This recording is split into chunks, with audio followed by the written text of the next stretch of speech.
Mathematics for mankind online ক্লাসে আজকে একটা খুব সুন্দর অঙ্ক নিয়ে আলোচনা করব। A letter is known to have come from either Tatanagar or Calcutta. মানে একটা চিঠি জানা গেছে যে সে হয় টাটানগর অথবা কলকাতা থেকে এসেছে।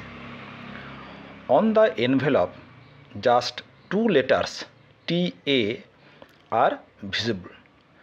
যে খামে চিঠিটা এসছে তাতে শুধু TA এই অক্ষর দুটো বোঝা যাচ্ছে, বাকিগুলো কিন্তু দেখা যাচ্ছে না। What is the probability that the letter has come from a Tatanagar be Calcutta. তার মানে একটা চিঠি এসেছে, জানা গেছে যে সে হয় টাটানগর থেকে এসছে অথবা কলকাতা থেকে এসছে, কিন্তু সমস্যা যেটা হয়েছে যে এনভেলপের ওপরে জাস্ট TA এই দুটি অক্ষর দেখা যাচ্ছে। এখানে কিন্তু লেটার্স মানে অক্ষর, আর এই লেটার মানে কিন্তু চিঠি।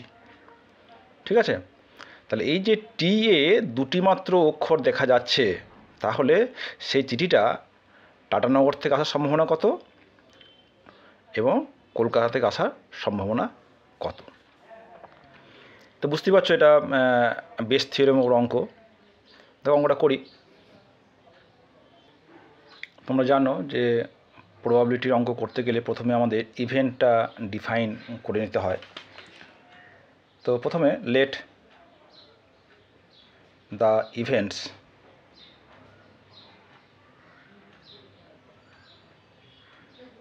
U1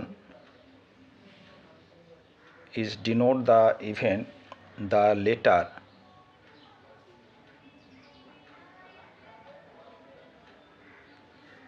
comes from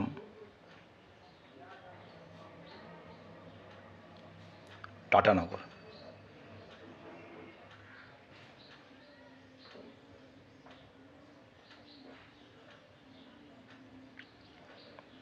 TATANAGAR, and let the event E2 that the letter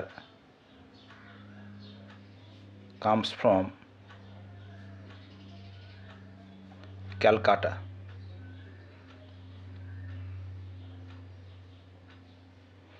এখানে বুঝতে পারছো যে এখানেও আছে TA, এখানেও TA, তাহলে এই টাটানগর থেকে সম্ভাবনা কত এবং ক্যালকাটা থেকে আসার সম্ভাবনা কত এটা আমাদের বের করতে হবে। তাহলে এই যে শুধুমাত্র TA দুটি মাত্র অক্ষর এনভেলপে বোঝা যাচ্ছে, ধরে নিই যে E2 এই E and E denotes the event two consecutive letters TA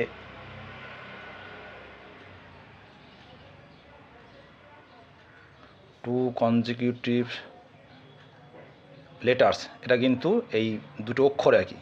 এখানে কিন্তু এটা মানে চিঠি। 2 letters TA visible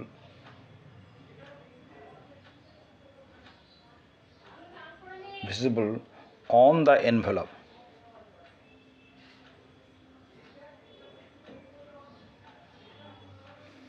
ঠিক আছে, তাহলে কি ধরে নিলাম? E1 হচ্ছে চিঠিটা এসছে টাটানগর থেকে, E2 হচ্ছে চিঠিটা এসছে ক্যালকাটা থেকে, এবং E denotes the event the letters TA visible on the envelope. তাহলে এখানে বুঝতে পারছো যে চিঠি হচ্ছে দু জায়গাতে থাকার সম্ভাবনা, একটা হচ্ছে টাটানগর এবং ক্যালকাটা। তাহলে প্রবাবিলিটি অফ E1 টাটানগর থেকে হওয়ার সম্ভাবনা কত? হাফ, কেন দুটোর মধ্যে একটা। এবং প্রবাবিলিটি অফ E2 ক্যালকাটাতে সম্ভাবনা হচ্ছে হাফ। আচ্ছা, এইবার আমাদের যেটা বের করতে হবে যে যদি চিঠিটা টাটানগর থেকে আসে তখন এই TA ভিজিবল হওয়ার সম্ভাবনা কত। তাহলে প্রথমে দেখে নিই যে টাটানগর এই যে অক্ষরগুচ্ছ, তাতে এই দুটি দুটি করে অক্ষর কতভাবে নেওয়া যায়। তাহলে দেখো, তাহলে ফ্রম টাটানগর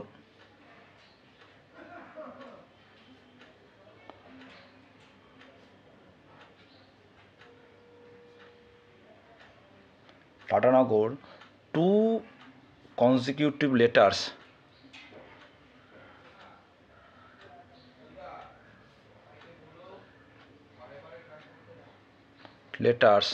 আর কী হতে পারে দেখো, একটা হবে TA, এইটা, তারপর দেখো TA, AT, TA, AN, NA, AG, GA, AR, তাই তো? লিখে ফেলি TA, AT, আবার TA, AN, NA, AG, GA, AR। 1 2 3 4 5 6 7 8। তাহলে দেখো এই যে দুটি দুটি করে অক্ষর, তার মধ্যে টিএ কোথায় আছে দেখো, এ একটা টিএ আর এ একটা টিএ, ঠিক আছে, আর কোনো টিএ কিন্তু নেই। তাহলে আমরা এখানে লিখতে পারি হেন্স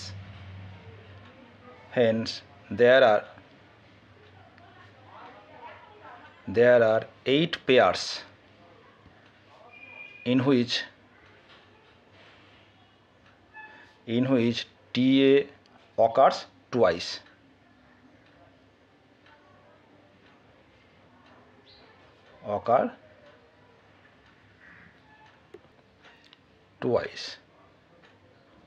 তাহলে hence probability of E/U1, আমরা জানি যে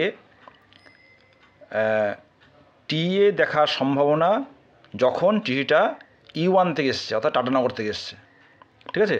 তাহলে টাটানগর থেকে চিঠিটা এলে টিএ হওয়ার সম্ভাবনা দেখার সম্ভাবনা কত না 2, আর এখানে মোট কত 8, 2/8 = 1/4। তাহলে যদি চিঠিটা যদি ক্যালকাটা থেকে আসে, নাও from Calcutta to consecutive letters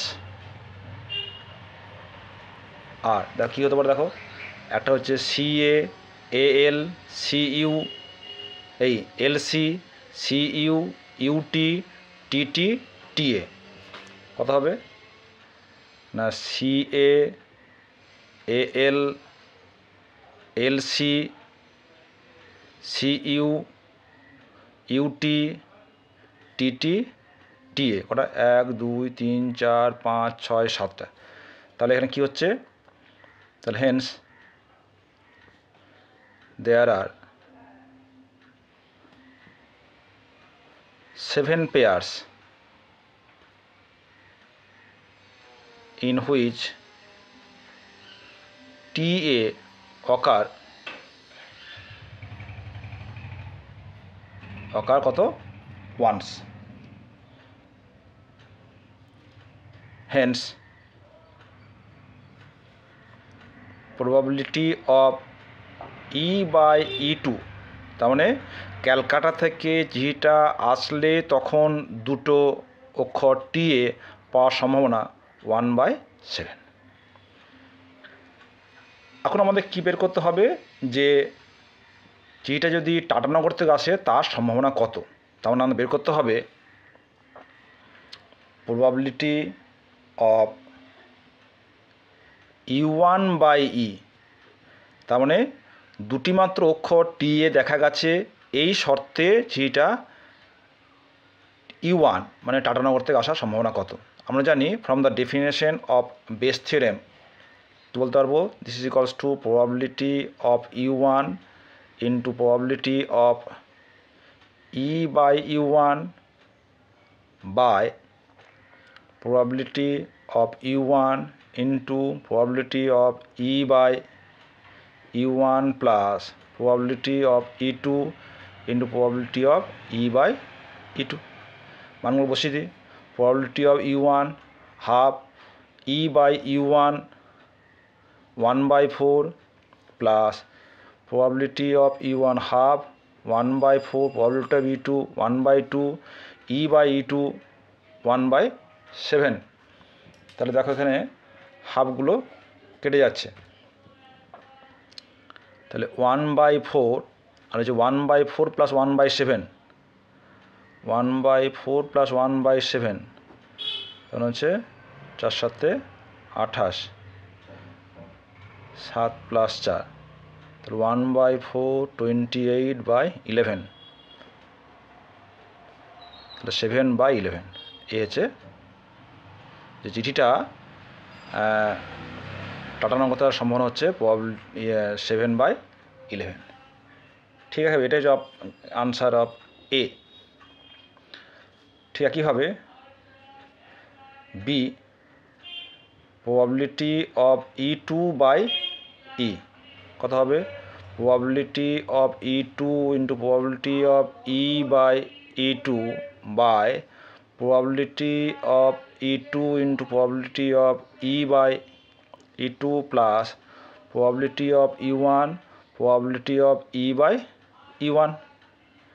একইভাবে প্রবাবিলিটি E2 মানে হচ্ছে 1/2 E/E2 1/7, 1/2 1/7 প্লাস 1/2 1/4।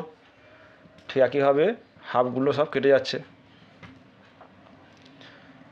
তাহলে কত হবে? এটা 1/7, এটা হচ্ছে 7 ইন্টু 4, 7 প্লাস 4, তাহলে 1/7 ইন্টু 7 ইন্টু 4 প্লাস 11, 4/11।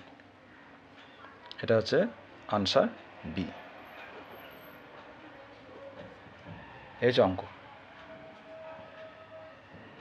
এবার যদি বলা হয় যে যদি বলতো যে চিঠিটা কোথা থাকার সম্ভাবনা বেশি, তাহলে দেখো আমরা বুঝতে পারছি একটা হচ্ছে 4/11, একটা হচ্ছে 7/11, তাহলে চিঠিটা টাটানগর থেকে আসার সম্ভাবনা বেশি, যদিও সেটা ওখানে চাইনি। তাহলে বেশ স্থির এবং সুন্দর একটা প্রবলেম।